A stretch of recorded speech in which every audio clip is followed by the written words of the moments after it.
Sadly, exactly as predicted, Bitcoin has come down to the 54 simple moving average. It has happened. It's finally happened. We talked about all the warning signs in the short term, the bearish patterns like the ascending continuation pattern. Over on the 4-hourly time frame, we spoke about a head and shoulders that was emerging on the charts. This also had a bearish target. We mentioned the greater triangle, the symmetrical triangle that was seeing a break to the downside. We said that that's going to lead to a dump, and we will likely come down to the 54 simple moving average. And even on the weekly time frame, we showcased the double top, and all of those things pointed to one single blue line, one line and one line only. And that line, my friends, is this blue line, the 54 simple moving average, which Bitcoin comes to during every single capitulation event, at least within this cycle. We've come down to the 54 simple. This was the Japanese yen carry trade crash. This was the tariff introduction by Trump in his second presidency. We've come down to the 54 simple moving average. We've always created these double tops, and for many, many weeks I've been saying Bitcoin is going to come down to the 54 simple moving average. And here we are today. We're at the 54 simple moving average. Now, obviously, people are freaking out. When you go to sentiment, you're in extreme fear. Crypto Twitter, it's a mess. It's a really big mess. It's such a big mess that my tweet about Jim Cramer went viral because everybody was searching for some sort of hopium. And Jim Cramer saying we entered into a bear market is literally the biggest possible hopium we can introduce. And that's concerning. It's slightly concerning. There's also some more concerning factors. And I'll cover these concerning factors, and then I'll talk about my trading plan, what I'm looking at. So stay tuned until the end of this video. So there are also a few more concerning factors. We did a live show with Da Vinci and Carl. We highlighted that Bitcoin has hit a multi-cycle line of resistance. Multi-cycle line of resistance where we got corrected from. And this is happening on top of a upcoming MACD bearish crossover. Number one, MACD bearish crossover. It's about to happen on the monthly scale.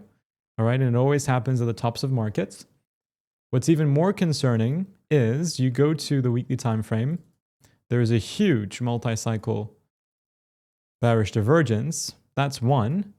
But that's not it. If you put on the halving events, the Bitcoin halving events, if you search the indicator on your trading view charts, Bitcoin halving events, and you measure exactly how long it has taken Bitcoin to reach a new all-time high from the point of the halving, you're going to be a little bit shocked, okay? So let's skip the Genesis cycle. Let's focus on the second halving and beyond. You go to the second halving. From the halving all the way to the top of Bitcoin, when we reached $20,000 when the CME gap was introduced, or the CME chart was introduced, that was 74 bars. That translates to 74 weeks. All right. Then you go to the next cycle on the third halving.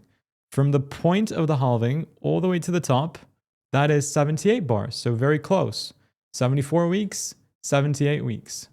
Let's go to this halving. From this halving all the way to the most recent all-time high, that is 76 bars. Bang on in the middle on the average of those two data points.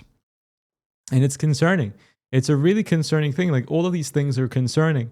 So how am I navigating this market? Well, I'm navigating it by, I think I've entered into, so weeks on weeks I've entered into my final Hail Mary long position. This is it. This is the final time I'm going to be buying the dip here on Bitcoin. If we fail below this 54 simple moving average, I'm shorting. Like, it's that simple.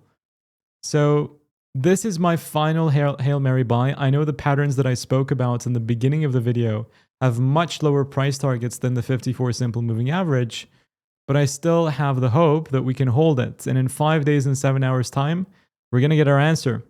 We're going to get our answer on whether if Bitcoin closes below this blue line or not. The moment we do, then sadly things are going to trickle into a bit of a bad position, but I'm still hopeful of at least a push back up to the 110 range to hit the bull and bear market support band, and then maybe you start collapsing from there like you did in the previous cycle. You fell below, you retested, and then boom, down the price of Bitcoin went. A lot of you are wondering, okay, Bitcoin, I get it, etc., right? But what about altcoins? Like if this was the top of the cycle, then what about altcoins? Well, see, the thing with altcoins is markets usually do what nobody expects. Everybody expected altcoin season to happen. You didn't get your altcoin season because there's no liquidity. Liquidity will arrive into the markets next year, but whenever Fed does quantitative tightening, you tend to see a dump first, and then you see a pump following quantitative easing. That's going to take some time.